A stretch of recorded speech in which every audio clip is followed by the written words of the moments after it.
जी।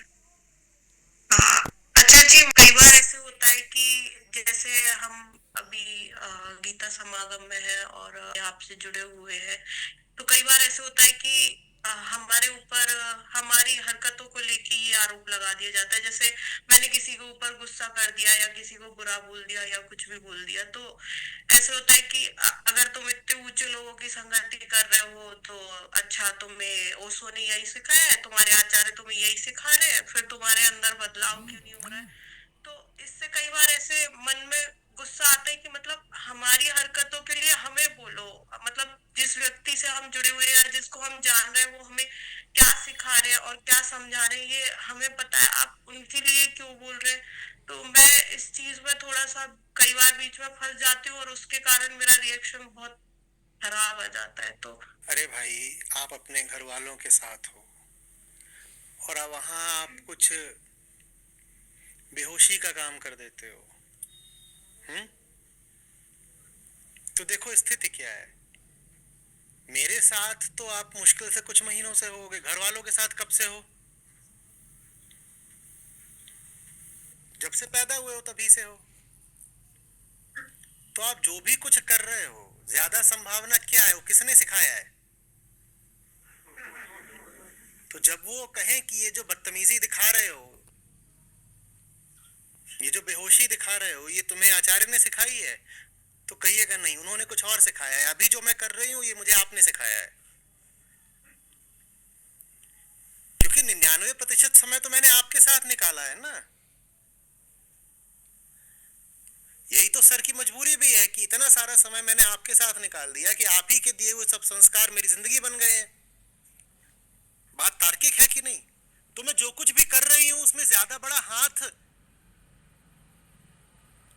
संसार का होगा या गीता का होगा? परिवार का होगा या आचार्य का होगा? तो परिवार की ही दी हुई बेहोशी, और वही बेहोशी जब आपके व्यवहार में दिखाई दे तो परिवार कहिए देखो आचार्य ने सिखाया। अरे उन्होंने नहीं सिखाया, आपने सिखाया है। और ये बेहोशी आप ही की दी हुई है, इसका प्रमाण आपका प्रश्न है। देखो ना, आपके प्रश्न में भी कितनी बेहोशी है।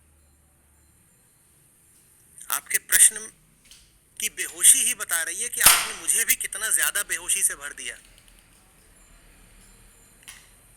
ये ऐसी सी बात है कि आपकी 25-30 साल पुरानी बीमारी हो,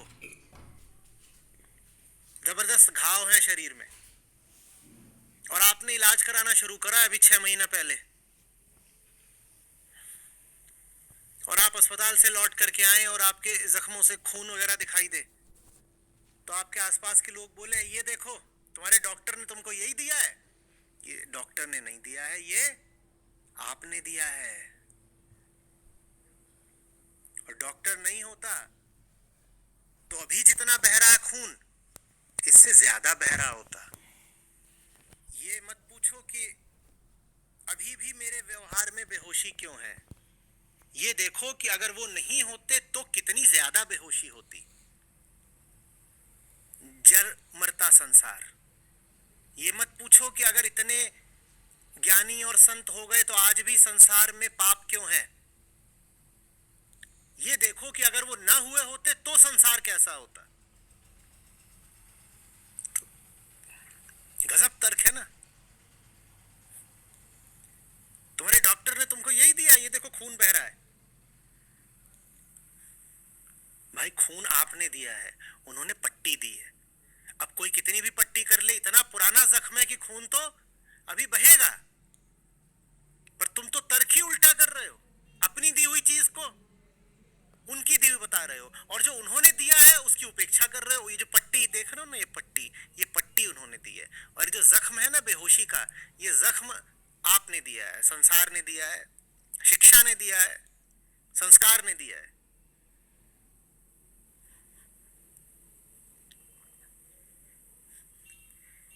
इस प्रश्न में मान्यता क्या है? आप आए हैं यहाँ 6 महीने पहले मेरे पास, और आपने कुछ सत्र यहाँ पर देख लिए, और फिर कोई कहे आप जो भी अब व्यवहार करें, कोई कहे अरे देखो यही सीखा है तुमने, ये इस प्रश्न के पीछे मान्यता है, इस प्रश्न के पीछे मान्यता ये है कि अब आप पूरे तरीके से जैसे गीता के ही हो गए हो, तो आप जो कुछ भी कर रहे हो गीता से ही आ रहा है।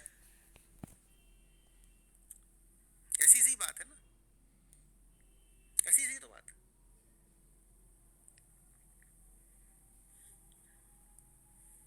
कि जैसे आप जाएं कोई फिल्म देखने, आपकी उम्र है 40 साल की और आप एक फिल्म देख करके आ गए, और उसके बाद आप वही सब कुछ कर रहे हो तो 40 साल आपने करा है, तो कोई कहे उस फिल्म ने तुमको यही सिखाया है।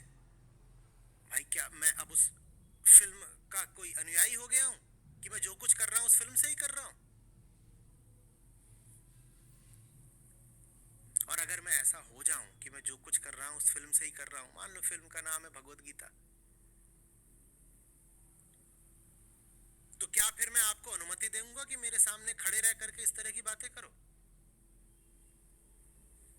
अगर मैं पूरी तरह से हो गया भगवत गीता का, तो आप फिर मेरे सामने खड़े होकर बात करोगे क्या? याद रखिए श्री कृष्ण सबसे बात नहीं करते।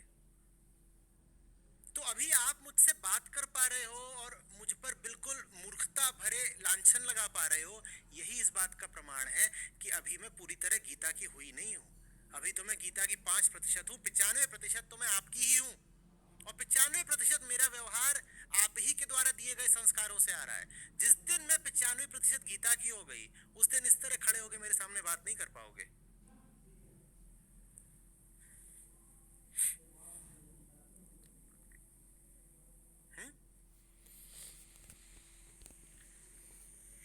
बहुत सारी पुरानी फिल्मों में ऐसा एक नाटकीय घटनाक्रम दिखा देते थे कि किसी को गोली मार दी, अब वो गिर गया जमीन पे, और जिस रिवॉल्वर से गोली मारी वो जहां गिर गया वहीं छोड़ दिया। तो थोड़ी देर में कोई बचाने आया, जो बचाने आया सबसे पहले उसने रिवॉल्वर उठाकर देखा, कह रही इस रिवॉल्वर से गोली मारी है क्या? उसके बाद वो जो गिरा पड़ा था उसके जख्म पे हाथ लगाया तो उसके खून भी लग गया हाथ में, और फिर वहीं बैठ गया। तो पीछे से पुलिस आ गई और पुलिस कह रही इसी ने मारा होगा, रिवॉल्वर पर इसी की उंगलियों के निशान है और हाथ पे भी इसी के खून लगा है, और मौका वारदात पे पकड़ा भी यही गया है, तो यही है। और पुलिस को भेजा किसने? पुलिस को भेजा किसने? वो जो गोली मार के गया है। वही जो घटनाक्रम है वही बार बार दोहराया जाता है। बेटा गोली तुमने मारी है, अब जो बचाने आया है उसको कह रहे हो कि ये खून उसने बहाया है।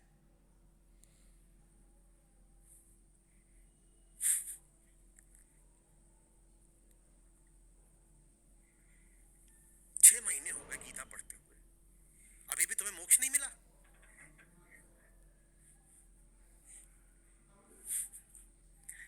मोक्ष तो कब का मिल गया होता, बंधन तो आप ही है ना। मोक्ष का तो मतलब होता है बंधन को काटो, आप ही तो हो बंधन। कहिए अभी पाले मोक्ष।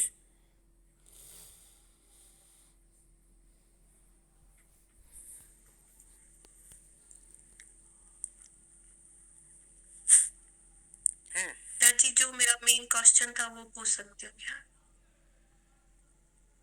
सॉरी। पूछिए। अच्छा जी, जो हम आग फैलने प्रज्वलित होने की बात कर रहे थे कि अज्ञान इतना मतलब कचरा इतना फैला हुआ है अज्ञान के रूप में, तो आग प्रज्वलित होती क्यों नहीं है? हमने लास्ट सेशन संसरिता में बात की थी कि अहंकार की तुलना हमने वायरस से की थी, और आज हम ज्ञान की तुलना आग से कर रहे हैं। तो वायरस तो फैलता हुआ दिखता है पर आग फैलती हुई नहीं दिखती। ऐसा कभी हुआ है कि वायरस फैला हो और शरीर में आग न लगी हो? जैसे ही शरीर में वायरस आता है शरीर क्या करने लगता है? शरीर क्या करने लगता है? जलने लगता है। हाँ, तो वायरस का आना और शरीर का जलने लग जाना, इसका अपना एक नियम है। ये स्वयं नहीं चाहता कि वायरस इसमें प्रवेश करे। जब वायरस प्रवेश कर जाता है तो खुद ही आग जलाता है भीतर। वो आग क्यों जलाता है? 103 क्यों हो जाता है तापमान? ताकि वायरस उसमें भस्म हो जाए।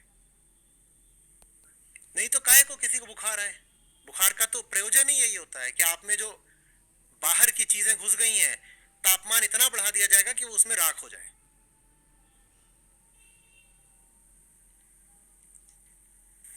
जो जितना परेशान होगा वही तो मुक्ति के लिए उतना ज्यादा छटपटाएगा ना। इसमें मुश्किल बात क्या है समझने में? लेकिन चूंकि वो अब परेशानी में बहुत गहरे उतर चुका है, और परेशानी माने बेहोशी, तो इसलिए उसकी छटपटाहट भी बड़े बेहोश तरीकों से अभिव्यक्त होती है। तो हमें उसके तरीकों पे नहीं गौर करना है, हमें उसकी छटपटाहट समझनी है। जो जितना बेहोश होता है, नियम समझ रहे हैं, वो उतना ज्यादा होश के लिए छटपटाता है, क्योंकि हमारा स्वभाव क्या है? होश, चैतन्य। लेकिन चूंकि वो बहुत बेहोश हो गया है, इसीलिए उसकी छटपटाहट अभिव्यक्त होगी कैसे तरीकों से? बेहोश तरीकों से। और बेहोश तरीकों में ये भी है कि वो ये कह सकता है कि मुझे होश, तो उसके शब्दों पे मत जाइए। शब्दों में वो ये बोल देगा मुझे होश नहीं चाहिए। उसके शब्दों के पीछे क्या है ये सुनिए। वो जब बोल भी रहा है ना कि जाओ यहां से, मुझे तुम्हारा होश नहीं चाहिए, वो तब भी यही कह रहा है मत चले जाना, मैं कुछ भी बोलूं मुझे पकड़ लेना, प्यार से समझाना। धन्यवाद।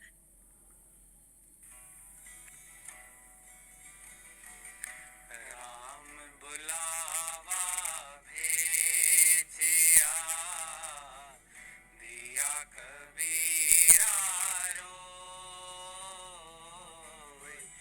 राम बुलावा भेजिया, दिया कबीरा रोए। जो सुख साधु संग में, सो वैकुंठ न होए रे साधो, सो वैकुंठ न हो। आग लगी